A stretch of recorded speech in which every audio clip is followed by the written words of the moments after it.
Hello dear student, आप सभी का स्वागत है आपके प्यारे से चैनल चैंपियन एकेडमी मैथ्स पर। आज की वीडियो में सबसे मोस्ट इम्पोर्टेंट टॉपिक पढ़ने वाले हैं हम कक्षा 10वीं गणित का माध्यक विधि, जो बोर्ड एग्जाम में हर साल टॉपिक आता है। ये अगर आप वीडियो को देख लोगे तो समझ जाओ आपके कक्षा 10वीं में 4 अंक आपके प्राप्त हो गए। जैसे आप सभी के सामने प्रश्न है, क्या प्रश्न है? अक्षरों की संख्या है 1 से 4, 4 से 7, 7 से 10, 10 से 13, 13 से 16, 16 से 19। कुल नामों की संख्या है 6, 30, 40, 16, 4 और 4। तो कैसे करेंगे देखिए, यहाँ पर क्या है, दो बॉक्स बिल्कुल हम सेम टू सेम बना देंगे। अक्षरों की संख्या बिल्कुल देख के लिख देंगे हम, और कुल नामों की संख्या हम देख के लिख देंगे। अब करना क्या है, तीसरा वाला बॉक्स होता है वो हमें बनाना पड़ता है। तीसरे वाले बॉक्स को नाम देते हैं संचयी बारंबारता, CF। क्या बोला जाता है? CF। तो तीसरा वाला बॉक्स कैसे निकलता है, ध्यान से देखना। पहले आपके पास कौन लिखा है? 6, तो 6 लिख दूंगा सेम। अब क्रॉस में प्लस करना है, 6 का 6 मैंने सेम लिखा। अब 6 को 30 से प्लस करेंगे, 6 + 30 कितना हो जाएगा? 36 हो जाएगा। अब 36 में 40 को प्लस करेंगे, 36 + 40 कितना होता है? 76 हो जाएगा। अब 76 में 16 को प्लस करेंगे, 76 + 16 कितना हो जाएगा? 92 हो जाएगा। 92 में 4 जोड़ेंगे, 92 + 4 कितना हो जाएगा? 96 हो जाएगा। 96 में 4 जोड़ेंगे, 96 + 4 कितना हो जाएगा? 100 हो जाएगा। अब आपको क्या करना है, ध्यान से देखना। सबसे पहली बार आपको बहुलक का सूत्र याद होना चाहिए। अगर आपको बहुलक का सूत्र याद होगा तो ही आप कर पाओगे।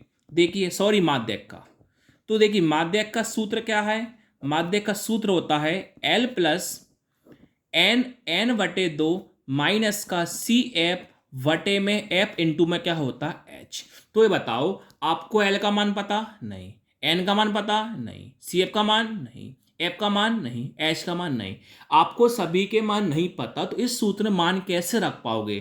तो सबसे पहले आपको क्या करना होगा, सबसे पहले इनके आपको मानों को निकालना होगा।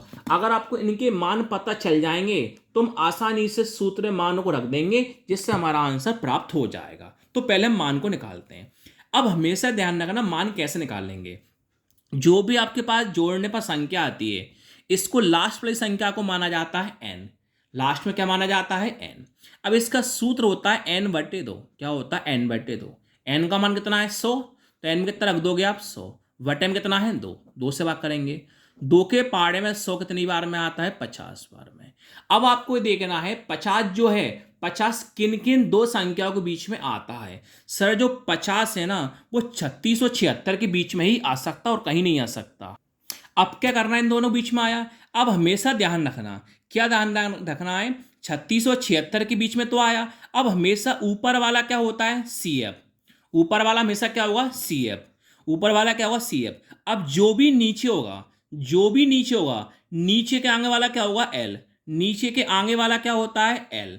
और L के आगे, L के आगे वाला, L के, देखो CF जो है, देखो CF ऊपर वाला है, नीचे है ना, नीचे वाले को आप F मारना। क्या मानना? F हो जाएगा। F के जो आगे रहेगा वो किसका मान होगा? L का मान होगा। बचा H का मान। देखो, यहाँ से अगर आप L मानते हैं तो आपको दिक्कत आती, लॉन्ग हो जाता, लेकिन शॉर्टकट तरीका यही है, नीचे के आगे वाले को F मानना, आगे वाले को L मानना। H कहाँ से आता है? पीछे वाले में से आगे माइनस कर दो। 10 - 7 क्या होगा? 3। ये किसका मान है? H का मान। दोबारा समझाता हूँ। कुल 100 मानना है, n/, सूत्र होता है n का मान 100 रखा, बटे में 2 कितना है? 50 आया। 50 किन किन दो संख्याओं के बीच में आता है? इन दोनों बीच में आएगा। ऊपर वाला CF, नीचे का आगे वाला F, F के आगे वाला L, पीछे में से आगे वाला माइनस करा वो कौन आया? H। अब मानों को अपन रखते हैं। देखिए L अभी बताया, L का मान कितना है? 7 है, तो L का मान 7 प्लस का प्लस। देखिए n/2 का मान कितना है? 50। तो n/2 कितना लिख दूंगा? 50। माइनस का माइनस। CF का मान 36, तो CF का मान कितना रख दूंगा मैं? 36 बटे में लगा। देखो F का मान कितना है? 40, तो F का मान कितना रख दूंगा? 40 गुणा। H का मान कितना है? 3, तो H का मान कितना रख दूंगा मैं? 3। अब कोष्टक खोलते हैं, 7 सेम लिखा, प्लस का प्लस। 50 माने 36, 14 बटे में कितना है? 40 गुणा में कितना आपके पास? 3 है। यहां तक किसी कोई डाउट नहीं होगा।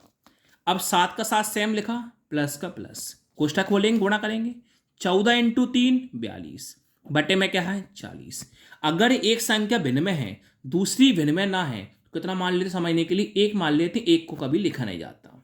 अगर बीच में प्लस या माइनस हो तो गुणा कितनी बार होता है 3 बार। अभी कौन प्लस है 3 बार गुणा कर सकते हैं, कैसे, नीचे का इंटू नीचे, 1 इंटू 40 40, ऊपर का इंटू नीचे, 7 इंटू 40 280, प्लस का प्लस, नीचे का इंटू ऊपर, 1 इंटू 42 42।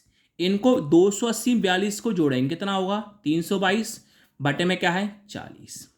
अब 2 से काट सकते हैं, 2 एकम 2, 3 था 2 का यूज कर लिया, एक बचा, 1 और 2 12, 2 के पारे में 12 6 बार में आते हैं, 0 का 0, 2 के पारे में 4 कितनी बार में आता है 2 बार, सॉरी ये एक आएगा ना, 2 के पारे में 2 एक बार में आता है, 2 के पारे में 4 कितनी बार में आता है 2 बार में, 0 का 0।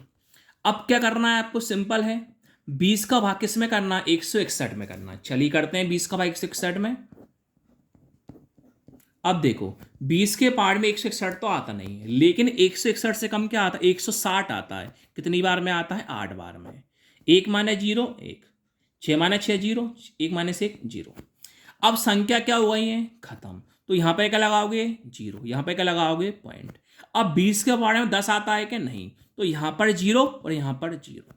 अब 20 के पारे में 100 कितनी बार में आता है 5 बार में आता है, तो आपका फाइनली आंसर कितना कहलाएगा 8.05। यही आपका फाइनली आंसर हो गया। Thank you.